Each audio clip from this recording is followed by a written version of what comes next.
Përshëndetje shenja peshqve, kjo është panorama e interpretimit javor. Pas lutjes dhe meditimit, kartat i ndava në 4 sfera jetësore, të cilat janë gjendja juaj, familja, dashuria, puna dhe një prizëm orakull. Në gjendjen tuaj personale kemi 7 shkopinjt, 6 kupat, mbretëresha e shkopinjve, bota. Duket se ju jeni në një pozicion mbrojtës. 7 shkopinjt tregon se po qëndroni në këmbë për veten tuaj, ndoshta duke vendosur kufi ose duke mos lejuar më ndërhyrje.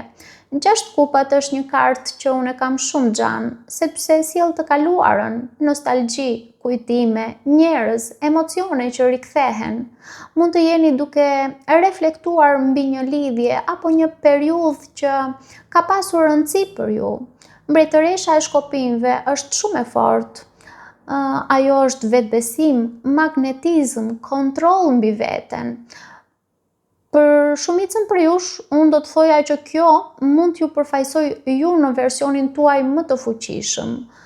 Bota tregon përfundim cikli. Ju po mbyllni një kapitull dhe po hyni në një fazë më të plotë dhe më të pjekur. Pra duket se ju po dilni nga një periudhë ku ndoshta keni qenë të lidhur me të kaluarën dhe tani po riktheni fuqinë tuaj për të ecur përpara. Kartat këshillojnë mos u ktheni pas vetëm për nostalgji. Ju duhet të qëndroni në fuqinë tuaj dhe të përqafoni përfundimin e këtij cikli. Diçka sqaruese doja që ta shtoja në lidhje me mbretëreshën e shkopinjve, nëse ajo përfaqëson dikë tjetër në jetën tuaj. Nëse ajo është një femër tjetër në jetën tuaj, unë do të thoja që ajo mund të ketë ndikim në jetën tuaj aktualisht. Pra mund të jetë dikush që ju frymëzon ose ju sfidon. Mbretëresha e shkopinjve përfaqëson shenjat e zjarrit, që janë dash, luan ose shiqetar. Dhe në këtë rast, unë do të thoja që kjo femër, ndoshta për disa nga ju, lidhet me këtë mbylljen e këtij ciklit, pra me kartën e botës. Pra, ajo luan rol në transformimin tuaj, qoftë ky transformim pozitiv, ose mund të ndikojë si një sfidë që ju shtyn juve të rriteni. Kalojmë në familje. Në familje kemi Asi kupave, Heremiti, 5 kupat, faqa e shkopinjve. Në familje ka një ndjenjë të bukur në thelb. Asi kupave tregon dashuri të pastër, të sinqertë, një mundësi për afrim emocional, për pajtim. Por Heremiti tregon tërheqje, dikush mund të jetë më i mbyllur, më reflektiv. 5 kupat sjell zhgënjim, ka një ndjesi që diçka nuk është siç duhet, ose një keqardhje për të kaluarën. Faqa e shkopinjve sjell një energji të re. Ndoshta për disa mund të bëhet fjalë për fëmijë, për disa mund të bëhet fjalë për një përpjekje për të ndryshuar situatën, për të sjellë më shumë lehtësi. Pra, duket se në familje ka dashuri, por edhe plagë emocionale. Ka një përpjekje për të filluar ndryshe, por kërkon kohë. Kartat këshillojnë se ju duhet të jeni të hapur, por edhe të duruar. Jo gjithçka shërohet me një herë. Kalojmë tek dashuria. Në dashuri kemi 9 shpatat, mbreti shkopinjve, 10 monedat, mbreti kupave. Në dashuri, ju hyni në këtë javë me një mendje të mbi ngarkuar. 9 shpatat e tregon qartë këtë. Ka ankth, ka mendime të tepërta, ka frikra që ndoshta nuk janë thënë me zë të lartë, por që ju mbajnë zgjuar emocionalisht. Ju mund të jeni duke analizuar çdo gjë, çdo fjalë, çdo sjellje, çdo mungesë reagimi. Dhe përballë kësaj qëndron një energji shumë e fortë, që është mbreti i shkopinjve. Ky është një person që ka prezencë, karizëm, vetbesim. Ai di të tërheq, di të udhëheq, por nuk është gjithmonë emocionalisht i hapur në mënyrën që dikush mund të ketë nevojë. Pra, mbreti i shkopinjve ndoshta mund t'ju përfaqësoj ju të konvertuar në këtë energji ose dikë në jetën tuaj. Dhe kjo krijon një çekuilibër, sepse ndoshta ju ndjeni shumë dhe ai vepron më shumë se sa shpreh, pra nuk është shumë shprehës.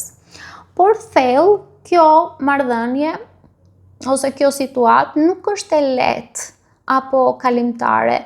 10 monedhat tregon potencial për stabilitet, për ndërtim afatgjatë, për një lidhje që mund të bëhet diçka serioze. Nuk është një histori sipërfaqësore, është diçka që mund të rrënjoset fort në jetën tuaj. Dhe pastaj vjen mbreti i kupave. Dhe këtu qëndron e vërteta. Ndjenjat ekzistojnë, janë të forta, të thella, por të kontrolluara mirë ama, sepse mbreti i kupave është shumë i aftë në kontrollimin e ndjenjave. Pra ai ruan emocionet edhe kur situata është kaos, ka aftësi të papara. Dhe ky njeri, ose mund të jeni ju, siç thash, ose personi juaj, nënkupton se ka dashuri, por jo gjithmonë transparencë emocionale. Pra, mund të jeni ju që ndoshta nuk i shprehni dot ndjenjat tuaja ndaj dikujt, ose personi tjetër ndaj jush. Pra duket se ju jeni në një marrëdhënie ose situatë ku ka potencial real për diçka të qëndrueshme, por mënyra se si rrjedhin emocionet nuk është e njëjtë nga të dyja anët. Ju ndjeni dhe mendoni shumë, ndërsa tjetri mund të jetë më i përmbajtur ose më i fokusuar në veprime sesa në fjalë. Kjo krijon ankth tek ju, jo sepse nuk ka ndjenja, por sepse ato nuk po komunikohen në mënyrën që t'ju qetësoj, pra të flini rehat. Kartat këshillojnë se ju duhet të ndaloni së ushqyeri frikën me mendime të tepërta. Jo çdo heshtje është mungesë ndjenjash, por gjithashtu ju nuk duhet të pranoni një lidhje ku ndiheni vazhdimisht të pasigurt. Qëndroni në vlerën tuaj dhe kërkoni qartësi, pa e ulur veten emocionalisht. Kalojmë tek puna. Në punë kemi faqja e shpatave, asi monedhave, 2 shkopinj, drejtësia. Në punë ju jeni në një fazë ku po vëzhgoni dhe po mësoni. Faqja e shpatave tregon se ju jeni vigjilent, po analizoni çdo detaj, po përpiqeni të kuptoni drejtimin më të mirë për ju. Ndoshta po vëzhgoni dikë, ndoshta ju i intereson dikush në ambientin e punës ose që ju lidh me punën. Asi monedhave është një mundësi shumë konkrete. Mund të jetë një ofertë, një projekt, një fillim që ka potencial real financiar dhe stabilitet në të ardhmen. Pra është diçka afatgjatë, qoftë punë, qoftë njohje, çfarëdo qoftë për ju. 2 shkopinjt ju vendos përpara një zgjedhjeje. Ju nuk jeni më në fazën e ëndërrimit, por në fazën e vendimit. Duhet të përcaktoni drejtimin tuaj. Drejtësia tregon se gjithçka do të varet nga zgjedhjet tuaja dhe ato do të kenë pasoja, pra nëse kanë qenë zgjedhje të drejta apo jo. Pra këtu nuk ka rastësi. Ajo që mbillni, atë do të korrni.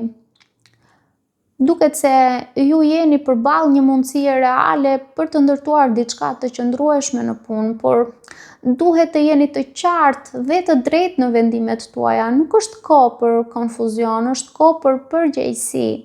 Kartat këshillojnë të mos hezitoni nga frika. Analizoni, por pastaj vendosni. Mundësia që keni përpara ka vlerë, mos e lini të kalojë nga pasiguria. Kalojmë në prizën Oracle ku kemi energji. Energjia juaj këtë javë është shumë e fortë, por edhe shumë e ndjeshme ndaj drejtimit që ju mund t'i jepni. Pra duket sikur ju keni një ngarkesë të madhe emocionale dhe mendore. Në dashuri kjo energji po shkon drejt ankthit dhe analizës së tepërt. Në punë kjo energji mund të shndrohet në fokus dhe krijim. Pra duket se ju jeni në një pikë ku e njëjta energji mund t'ju ndërtoj ose t'ju lodh. Si këshill unë do të përcjellja se ju duhet të bëni një zgjedhje të vetëdijshme. Pra ku do ta fokusoni energjinë tuaj? Nëse ju e vendosni energjinë tuaj në frikë, do të ndjeni të bllokuar. Nëse ju e vendosni energjinë tuaj në veprim dhe besim, do të krijoni stabilitet. Unë do të thoja mos e lini mendjen të marrë drejtimin. Drejtojeni ju vetë energjinë tuaj, sepse duket se në dashuri ju duhet të qetësoni mendjen dhe të besoni më shumë në atë që ndjeni, pa e mbi ngarkuar me frikë.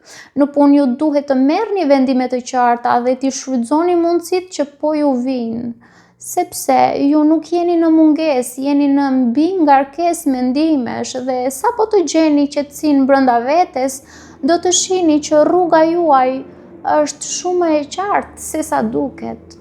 Paçim.